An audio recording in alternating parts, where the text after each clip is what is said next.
नमस्कार, मैं हूं संजय शर्मा। आप देख रहे हैं 4 PM न्यूज़ नेटवर्क। आपके बच्चे ने अगर पढ़ाई लिखाई पूरी कर ली हो, वो तैयारी कर रहा हो नौकरी की, वो तैयारी कर रहा हो अपनी एक नई दुनिया बसाने की, तो थोड़ा रोकिए उसको। उसे भैया कि भाई पढ़ाई तो पूरी हो गई, लेकिन तुमने क्या पकौड़ा तलने की ट्रेनिंग करी है? क्या तुम किसी नाले से निकलती हुई गैस से चाय बना सकते हो? और देखिए साहब, अगर ये नहीं की है ना, तो उससे कहिए कि पहले ही कर ले। पहले वो पकौड़ा बनाना सीख ले, पहले वो नाले की गैस से चाय बनाना सीख ले, क्योंकि अब बेरोजगार रहना ही रहना है उसको। नौकरियां हैं नहीं। नेताओं ने अपनी एक नई दुनिया बसा ली है, जिसमें वो एक के बाद एक दौलत के अंबार लगाते जा रहे हैं। बची कुछ कसर जो है वो अडानी भैया और अंबानी भैया पूरी करते जा रहे हैं। अपने अडानी भैया दुनिया के दूसरे नंबर के सबसे अमीर हो गए हैं। इस बात के लिए आप जश्न मना सकते हैं और कह सकते हैं कि भारत बदल रहा है, भारत दुनिया की सबसे बड़ी ताकत बन रहा है। देखिए ना, हमारे अडानी जी दुनिया की नंबर 2 की ताकत बन गए हैं। मैं कभी कभी ये नहीं समझ पाता कि मोदी जी को कितना कॉन्फिडेंस है इस बात का कि उनको लगता है कि 2024 में ये बेरोजगार उनका कुछ बिगाड़ ही नहीं पाएंगे। उनको लगता है ये हिंदू मुसलमान का कार्ड इतना मजबूत है कि ये देश भर में ये जो बेरोजगार गुस्से से उबल रहे हैं, ये कुछ कर ही नहीं पाएंगे। मुझे लगता है यही बड़ी भारी गलतफहमी इस बार 2024 में शायद दूर होने वाली है। जितने नौजवानों से मैं बात करता हूँ, आज मैंने सुबह से मुझे लगा इस पे बात करनी चाहिए, तो मैंने दिल्ली कुछ नौजवानों से बात करी, जो छात्र नेता हैं उनसे बात करी, जो नौजवान हैं उनसे बात करी, कुछ विश्वविद्यालयों के प्रोफेसर से बात करी और समझने की कोशिश करी कि नौजवानों की पीड़ा क्या है, नौजवानों की तस्वीर क्या है, इस बदलते हुए भारत में नौजवानों के सपने कहाँ हैं, क्या हैं, और इन सपनों को पूरा करने की उसकी महत्वाकांक्षा क्या है और वो नेतृत्व से क्या चाहता है। मैं लगातार इस पे रिसर्च कर रहा हूं और मेरे पास जो आंकड़े आ रहे हैं वो शायद मोदी जी, आपकी टीम आपको दे नहीं पा रही है, क्योंकि अगर दे रही होती तो 100% आप इस मुद्दे पे काम कर रहे होते। अडानी भैया के प्रति जो गुस्सा बढ़ रहा है देश में लोगों का, वो इसलिए बढ़ रहा है कि बड़ी भारी बेरोजगारों की फौज खड़ी हुई है और देश के एक आदमी की संपत्ति दिन दुगनी रात चौगनी रोज करोड़ों रुपए बढ़ती जा रही है। दुनिया का सबसे बड़ा लोकतंत्र भारत, और इस भारत देश के पास दुनिया का सबसे बड़ा डेमोग्राफिक डिविडेंड, यानी 15 साल से 59 साल के बीच के तकरीबन 100 करोड़ लोगों की विशाल आबादी। कायदे से तो इस देश को दुनिया की सबसे बेहतरीन व्यवस्था, अर्थव्यवस्था होना चाहिए था। इतना नौजवान देश कहाँ, कौन है दुनिया में? कोई नहीं था। लेकिन यहाँ क्या हो रहा है? यहाँ ठीक उल्टा हो रहा है।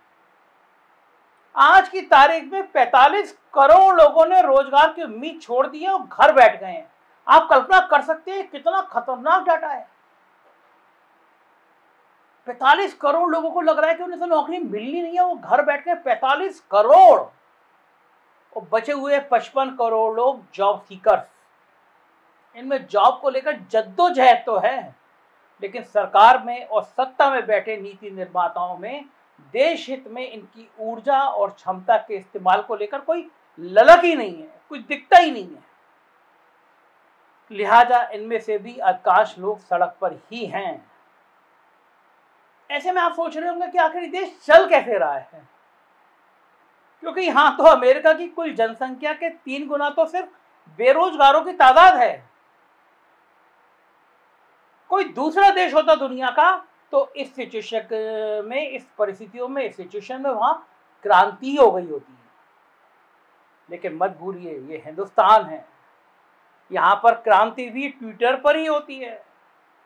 ट्विटर पर ही प्रधानमंत्री के जन्म दिवस को बेरोजगार दिवस मनाकर बेरोजगारों की फौज, पूरी फौज संतुष्ट हो जाती है, क्योंकि यहाँ राम राज्य है।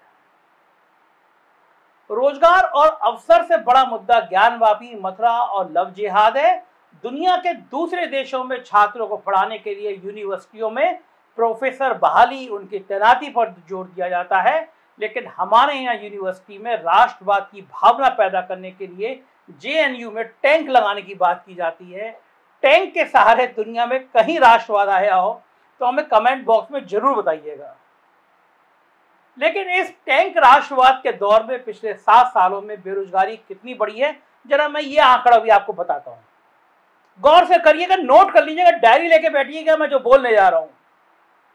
2016 में मोदी जी के सरकार बनने के 2 साल बाद 2016 में बेरोजगारी दर 3.2% थी। फिर नोट कर लीजिएगा, 2016 में 3.2% थी। एक साल बीता, 2017 में ये 0.1% बढ़ी, 3.3% हो गई। और फिर 2018 में, यानी 4 साल में जब आपको बहुत बड़े बड़े सपने दिखाए गए थे, आपको दुनिया की सबसे बड़ी ताकत बनाने की बात की गई थी, उन 4 सालों में बेरोजगारी दर 2018 में 11.8, 3 गुने से भी ज्यादा हो गई। 2019 में और रिकॉर्ड टूटा, 13.9% हो गई। 2020 में ये 16.8% हो गई। 2021 में 11.6 और 2022 में 13.9% बेरोजगार दर हो गई। और ध्यान रखिए, ये जो आंकड़े बता रहा हूं, जो आप चार्ट में देख रहे हैं, ये सरकारी आंकड़े हैं, सरकार के रिकॉर्ड में हैं। एक्चुअल फिगर तो इससे कहीं ज्यादा बड़ी है। इसके माध्यम से मेरी बात से आप देख रहे होंगे कि 2017 तक बेरोजगारी दर 4% से कम हुआ करती थी। मोदी जी के आदर्श भारत से पहले 4% से कम थी, लेकिन अब पिछले 5 सालों में लगातार 11% के ऊपर बनी हुई है। इतनी बेरोजगारी तो किसी भी देश में आग लगा देती है, क्रांति कर देती है। लेकिन मैं फिर कहता हूं कि यह हिंदुस्तान है और यहां अमृतकाल चल रहा है। मैं किसी नौजवान को भड़काने की बात नहीं कर रहा, लेकिन अमृतकाल का अमृत तो देश के वो 94 परिवार, 94 परिवार पी रहे हैं, जिनकी कुल संपत्ति देश की आधी आबादी यानी 70 करोड़ लोगों की कुल संपत्ति से ज्यादा है, मामूली से परिवार। अब ऐसे में जाहिर सी बात है कि अमृतकाल का विष तो देश के बेरोजगारों को ही पीना होगा, उन्हें ही अग्निवीर बनना होगा और उन्हें ही मवाली कहलाना होगा।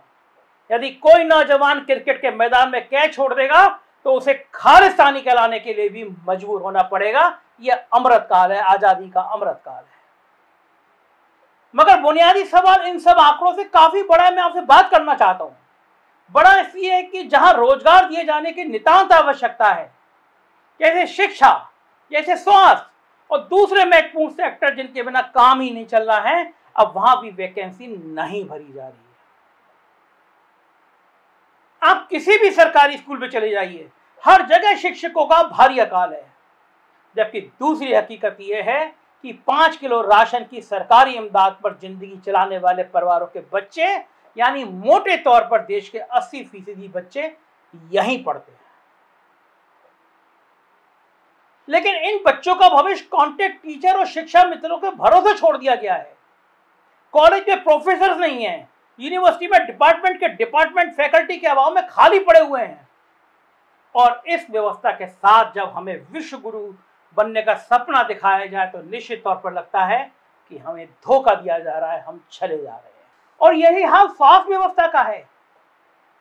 प्राथमिक स्वास्थ्य केंद्रों की बात तो छोड़ दीजिए, वो तो बदहाल है ही है, बुरे हाल में है।